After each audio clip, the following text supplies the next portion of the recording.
Jau šį savaitgalį jo didenybė krepšinis karaliaus Molėtuose, kur šį kartą vyks Lietuvos moterų krepšinio lygos žvaigždžių dienos šventė.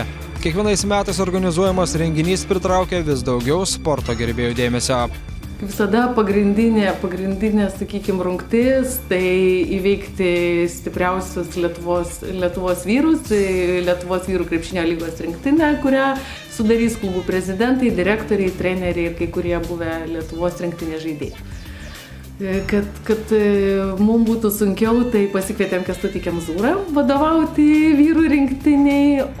Šių metų žvaigždžių dienos naujovė metimo iš aikštės vidurio konkursas, kurį nuspręsta surengti sužinojus, kad kai kurios žaidėjos pasižymi stulbinamu taiklumu.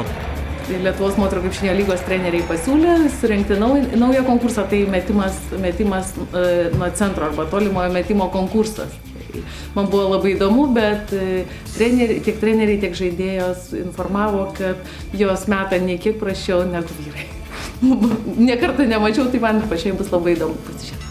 Be tolimojo metimo konkurso šventėje taip pat vyks krepšinio rungtynės Lietuvos moterų krepšinio lygos rinktinė prieš Lietuvos krepšinio lygos komandą, kuriai vadovaus Kęstutis Kemzūra. Taip pat LMKL snaiperės konkursas. Šventėje dalyvaus ryškiausios krepšinio žvaigždės ir žvaigždutės.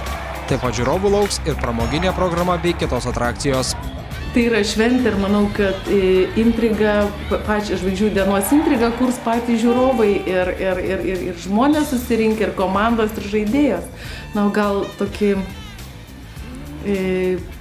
šiemet akcentą ar tiesiog norą sugalvojom taip, kad Europos čempionatas, kuris vyko Lietuvoje, suvienijo labai daug žmonių.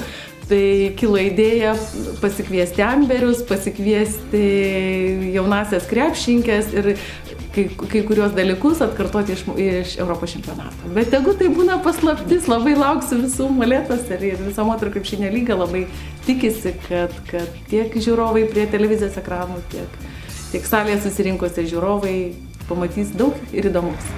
Lietuvos moterų krepšinio lygos žvaigždžių diena sausio 29 dieną sekmadienį Molėtų sporto centre. Renginio pradžia 14 val. Tomas Ramanskas, Tomas Jarusevičius, Sport 1 žinios +.